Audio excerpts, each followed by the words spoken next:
Olá, turma! Como estão? Todos bem? Eu espero sinceramente que sim. Faz tanto tempo, né? Pois essa semana teremos a oportunidade de compartilharmos conhecimentos, né? Teremos as nossas videoaulas. Aqui está o primeiro conteúdo da série, né? Que vocês terão aí durante esses dias. Português instrumental e trabalharemos com tipologia textual, gêneros textuais expositivos a partir de agora. Vamos lá? Aqui nós iremos abordar o conceito. É importante, ao iniciar qualquer estudo, né, qualquer tema, primeiro aprender, né, definir o que é. Ou seja, qual é o conceito de tipologia textual? São os tipos que se apresentam dos mais variados modos, como um texto, né, de uma carta, de um e-mail, são os vários modos como um texto se apresenta. E para cada tipologia, existem uma infinidade de gêneros textuais. É como se nós tivéssemos uma caixa, né, com uma inscrição, narração, dissertação, e dentro dessas caixas, vários gêneros textuais que pertencem a essa tipologia. Eu acabei de falar do e-mail e é um gênero textual muito utilizado no momento, né? Estamos em quarentena e um e-mail para um colega, para a secretaria do CETEC, é uma forma de explicar a vocês que o e-mail é um gênero textual que pertence à tipologia narrativa, né? Enquanto que o documentário é um gênero textual que pertence à tipologia dissertativa. E assim por diante, nós veremos outros exemplos logo em seguida. Aqui nós temos os 5 tipos, né? As 5 principais tipologias existentes: a narração, a descrição, o relato, a injunção ou os textos prescritivos, a dissertação, que pode ser expositiva e argumentativa. Narração, todos já entraram em contato de uma forma ou de outra, né? Desde a primeira infância, essa tipologia textual está presente, porque os contos clássicos que a gente ouve na escola, né? Depois a gente entra em contato com as crônicas, com as fábulas e mais adiante com os romances. E hoje eu acabei de falar do e-mail, a gente substituiu aí a carta com o e-mail, a gente já usou muito o bilhete, né? E hoje a gente usa o Twitter, o Instagram, como forma de mandar recados, né? Todos esses textos que eu acabei de citar são gêneros textuais narrativos, que cumprem uma função, um objetivo. Então, para identificar a tipologia e o gênero, basta você pensar qual é o objetivo desse texto. Se é contar uma história, esse texto é narrativo, tá certo? Contar, narrar uma história. Depois, aqui tem um trechinho que vai ilustrar para vocês como é, né, narrar dentro de um clássico, dentro de uma história. Camilo pegou-lhe nas mãos e olhou para ela, sério e fixo. Jurou que ele queria muito e que os seus sustos pareciam de criança. Em todo caso, quando tivesse algum receio, a melhor cartomante era ela mesma. Aqui é um trechinho da obra de Machado de Assis, intitulado A Cartomante, certo? E aqui vocês agora observarão a outra tipologia textual, que é a descrição. A descrição, como o próprio nome já diz, né, aborda aí as formas detalhadas de um ato, de um gesto, de uma pessoa, de um animal, de um lugar, né? Descrever é colocar em detalhes uma cena. E aqui eu posso descrever objetivamente ou eu posso descrever subjetivamente. Se a descrição for de características físicas ou até mesmo de um espaço, de um quarto, de uma sala, de uma cidade, é uma descrição objetiva, né? De sentido mais físico, como cores, formatos, enquanto que a descrição subjetiva irá descrever as características psicológicas, né? Os sentimentos de amor, de solidão, de tristeza, de raiva. Então, essas descrições são descrições subjetivas.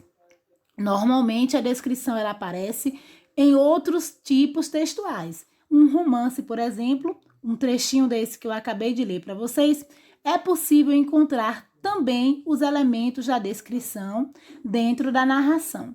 E isso é possível? Sim, muito possível, porque os textos, eles trabalham de maneira interdisciplinar. Eles conseguem dialogar. Dentro de uma narração, podemos encontrar descrição, dentro de um relato, podemos encontrar descrições, e isso é perfeitamente possível, como aparece aqui para vocês esse outro trechinho que vocês irão ouvir. João Zero, Wagner Moura, é um cientista genial, mas infeliz porque há 20 anos atrás foi humilhado publicamente durante uma festa e perdeu Helena, que é Aline Moraes, uma antiga e eterna paixão. Certo dia, uma experiência com um de seus inventos permite que ele faça uma viagem no tempo, retornando para aquela época e podendo interferir no seu destino. Mas quando ele retorna, descobre que a vida mudou totalmente e agora precisa encontrar um rumo e mudar essa história que já ficou no passado. Aqui é uma descrição de um filme, né, que será, no caso, que já foi lançado, porque o trecho aqui é mais antigo, né, data de 2011, mas vocês observaram que eu descrevi os personagens, inclusive com seus nomes fictícios e os seus nomes reais, né, desses personagens, o lugar e um pouco do roteiro da história. Nós também podemos encontrar essas descrições no menu de restaurante, né, um cardápio, em alguns panfletos. São esses gêneros textuais que normalmente apresentam a descrição. Vamos então para o relato. O relato, o próprio nome já diz, e vocês estão aí, né, familiarizados com certeza com essa tipologia textual e esses gêneros textuais que pertencem ao relato, porque o próprio nome já ajuda bastante a compreender, né? Relatar é apresentar um fato de maneira mais objetiva. E sim, dentro de um relato eu posso apresentar algumas cenas de maneira descritivas. Isso é perfeitamente possível e recomendável. No caso do relatório de estágio de vocês, o desenvolvimento do texto requer algumas descrições, né? O detalhamento de algumas ações que foram realizadas. Isso aqui é relato com elementos da descrição e é recomendável que aconteça, tá certo? Então, um relato pessoal, um relato de uma experiência vivida, o relato de estágio, né? O relatório de uma visita técnica, um relatório de viagem, um relato de viagem, todos esses textos, eles são gêneros textuais que pertencem à tipologia de relatar um fato, uma situação, uma vivência. Isso pode acontecer de maneira escrita, como é o caso de vocês, e também de maneira oral. Eu posso fazer um relato de uma experiência, ou seja, um fato que ocorreu, né? E agora estou contando para alguém. Então, isso é um relato e é uma tipologia textual. E o relato, ou seja, a história contada, né? O fato narrado e contado aqui vai ser chamado de relato pelo fato de ser mais objetivo, mais claro e sem tantos detalhes, como é o caso da descrição e da narração, ok? Depois a gente tem os textos injuntivos ou prescritivos, que nada mais são do que os textos informativos.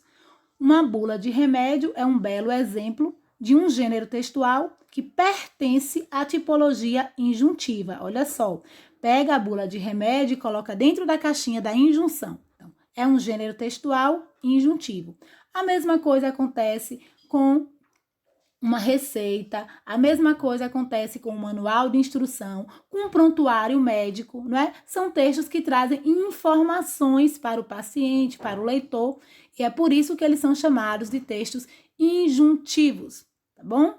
Por fim, nós temos a dissertação, que é dividida em expositiva e também argumentativa.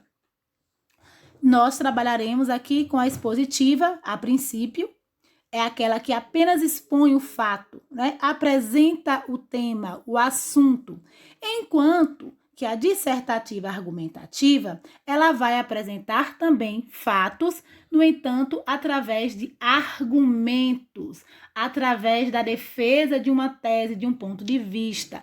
É sim, é justamente essa que é cobrada em vestibulares, no Enem, né? A redação dissertativa argumentativa.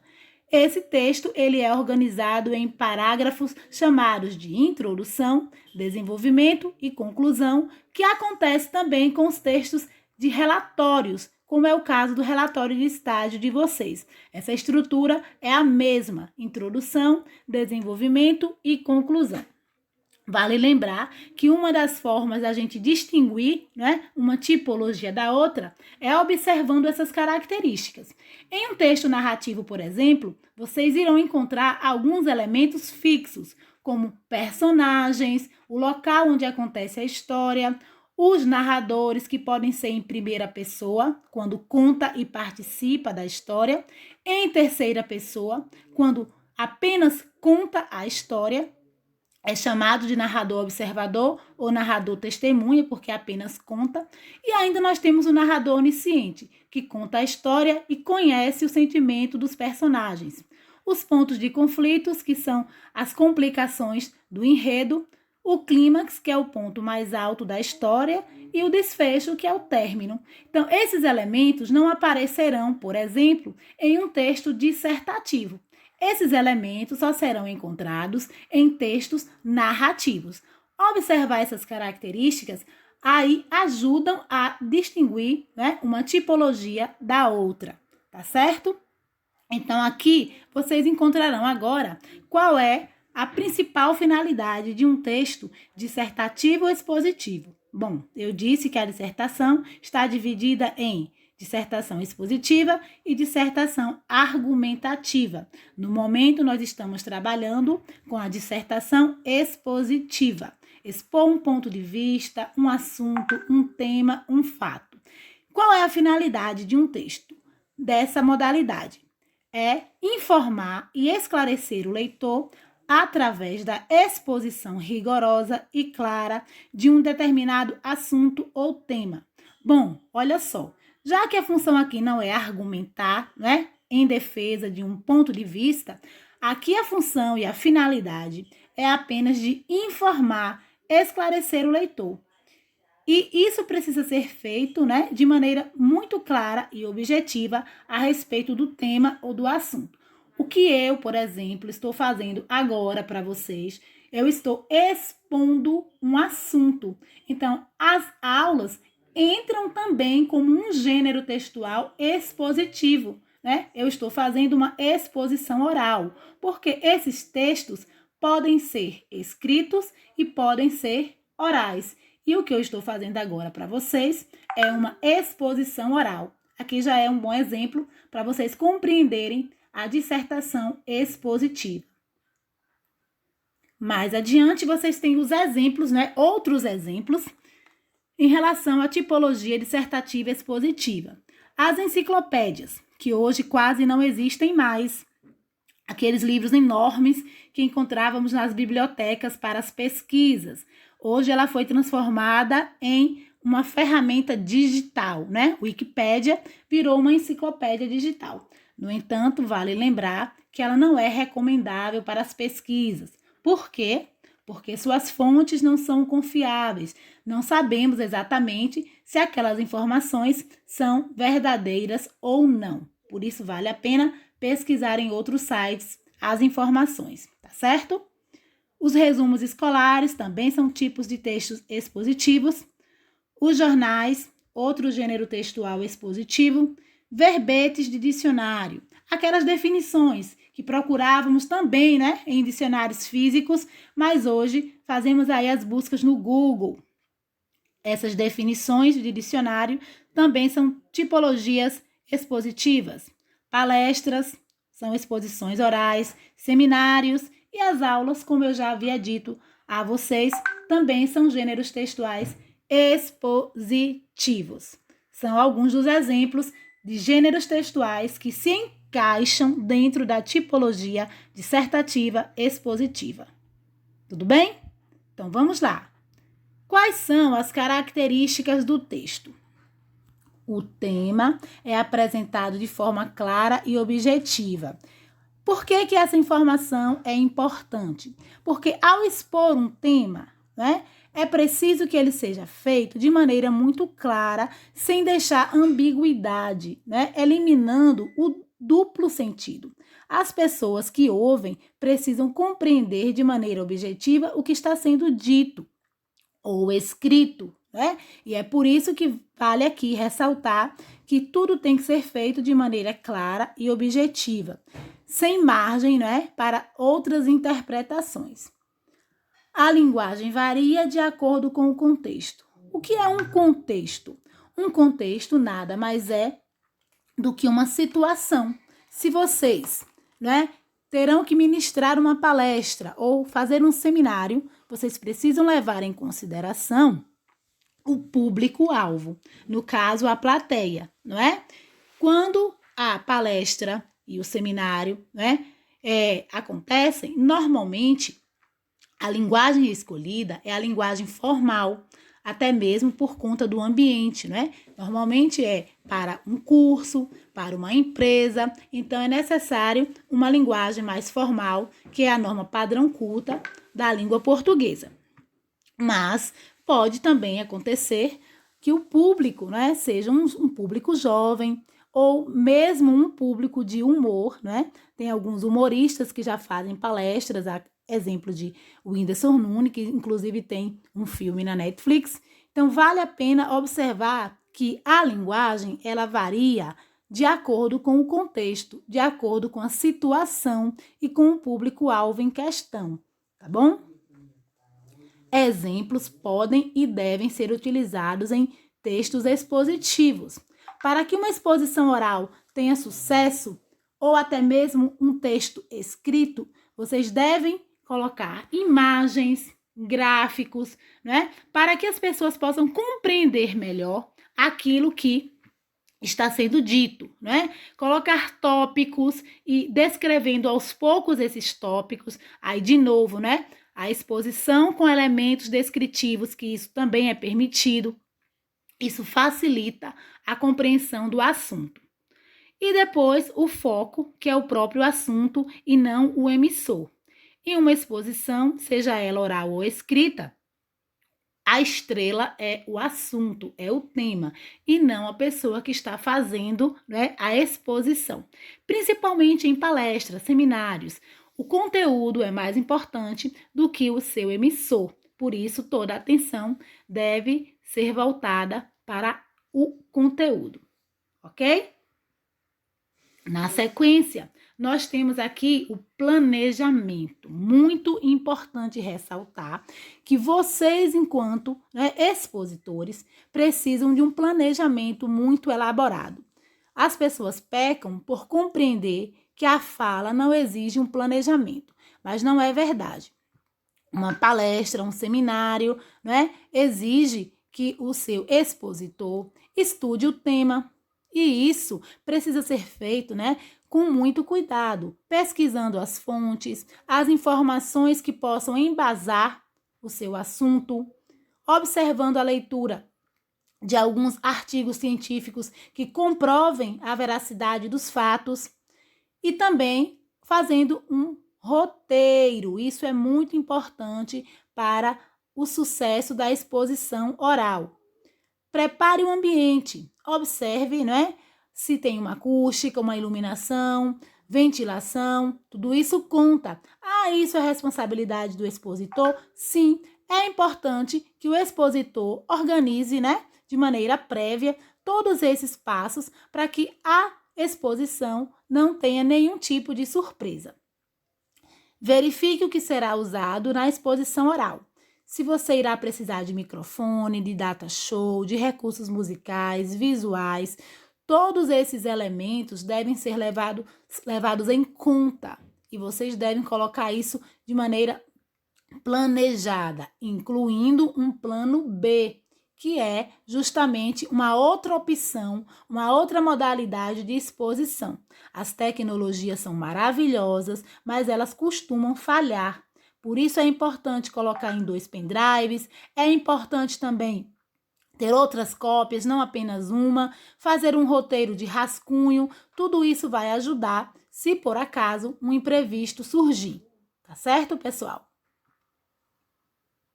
E aqui é meramente ilustração, tá? Essa tela aqui é só para dizer a vocês que vocês deverão acompanhar um vídeo com base nesse link que eu coloquei para vocês, que vocês irão copiar e colocar aí ou em um notebook ou no próprio celular de vocês, não tem problema, tá?